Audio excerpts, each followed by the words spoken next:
با سلام دوستان، تصمیم بر این شد که من بعد آموزش‌های گرامر به صورت ویدیو آماده بشه و دیگه از تصویر استفاده نکنیم. این چند تا دلیل داره. اول اینکه استفاده از عکس ترافیک پیج رو بالا میبره و شما سخت‌تر میتونید به مطالب دست پیدا کنید. دوما در آموزش‌های ویدیویی فهم مطالب بهتر صورت میگیره و ما میتونیم خیلی راحت‌تر تلفظها رو برای دوستانی که آماتور هستن توضیح بدیم. در ابتدا خواستم قسمت اول آموزش نحوه تلفظ لغات در زبان فرانسه باشه.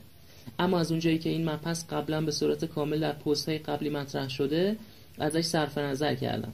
ضمناً به مرور زمان از اونجایی که خودم تلفظ لغات رو توی ویدیوها میگم، لازم نیست نگران این موضوع باشی، چون تلفظ لغات خیلی ساده است و با صرف اندک زمانی میتونیم خیلی خوب نحوه ادای لغات رو یاد بگیریم. اما اولین قسمت از آموزش گرامر ما ضمایر هستن که امروز روشون کار میکنیم. در ادامه هم صرف یکی از مهمترین افعال فرانسه رو یاد میگیریم. در اینجا من تلفظ و معنی هر ضمیر رو براتون آماده کردم و اما توجه کنید. جو به معنی من، تو، ایل، او، ال، او. تفاوتش اینه که ایل برای مذکر و ال برای مؤنث استفاده میشه، همونطور که در انگلیسی ما داریم هی برای مرد و شی برای زن. نو به معنی ما، وو به معنی شما، ایل به معنی آنها و ال به معنی آنها. مثل قبل ایل جمع مذکر هستش. توجه کنید که در هیچ کدام از این مثال ها در نو، وو، ایل و ال اس خونده نمیشه. اینا صرفاً علامت جمع هستش که ما اونها رو اشتباه نگیریم با حالت مفرد اون. حالا که ضمایر رو یاد گرفتیم، خوبه که صرف یکی از پرکاربردترین فعل‌های فرانسه، فعل اتر یا همون بودن رو یاد بگیریم. همونطور که توی فارسی و عربی ما فعل‌ها رو صرف می‌کنیم، توی فرانسه هم دقیقاً همون هست. من چند تا نکته هم هست که وسطش بهتون میگم، حواستون رو جمع کنید. خیلی ساده است، خیلی ساده است.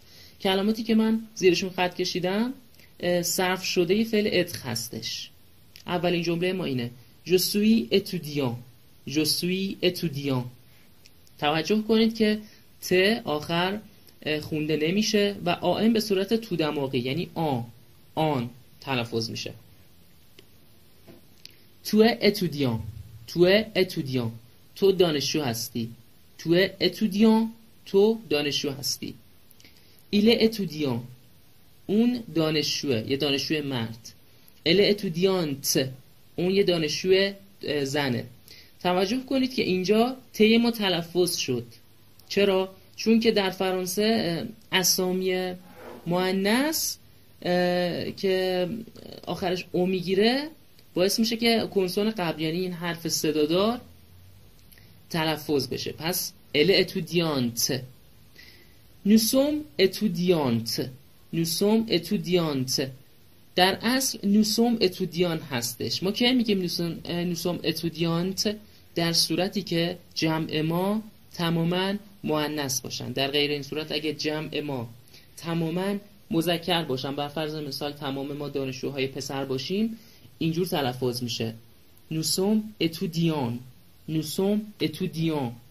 اس خونده نمیشه، صرفاً یک علامت جمع هستش.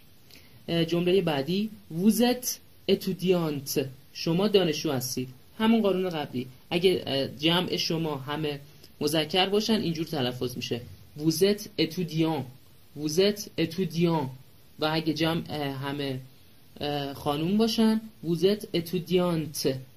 و این اویی که من توی پرانتز قرار دادم، این باعث میشه که ت خونده بشه و تفاوتش با مذکر همینه دیگه. یعنی اگه بخوایم ما اینو برای جمع مذکر بنویسیم، در واقع ما این او رو حذف میکنیم، نمینویسیمش. برای همین هم هست که توی پرانتزه.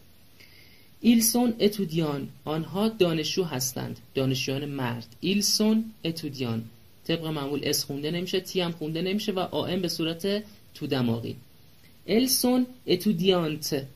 elles sont étudiantes. آنها دانشجویان خانوم هستند. اس خونده نمیشه و چون بعد از کنسوم تی ما حرف او رو داریم، باعث میشه که تی خونده بشه. nous sommes étudiantes. گفتیم که خونده میشه او. در جمع مؤنثش هم دقیقاً همینه. elles sont étudiantes خونده میشه به علت او که آخرش. خواهشی که ازتون دارم اینه که خودتون رو درگیر سختی گرامرها نکنید. زبان فرانسه در رتبه بندی ها جزء زبان‌های ساده محسوب میشه و فقط نیاز به تکرار و تمرین داره، درست مثل هر زبان دیگه. فقط کافیه جمله‌هایی که در ویدیو استفاده میشه رو به ذهنتون بسپارید. زبان حل کردنی نیست بلکه حفظ کردنیه. شیوه من به این صورته که اصلا نیاز به حل تمرین نیست. ما فقط باید جملات رو حفظ کنیم به طوری که در کسری از ثانیه بتونیم اونها رو به کار ببریم. در جلسات آینده بیشتر در مورد شیوه های یادگیری زبان صحبت می‌کنیم. فعلا کافیه. موفق باشید.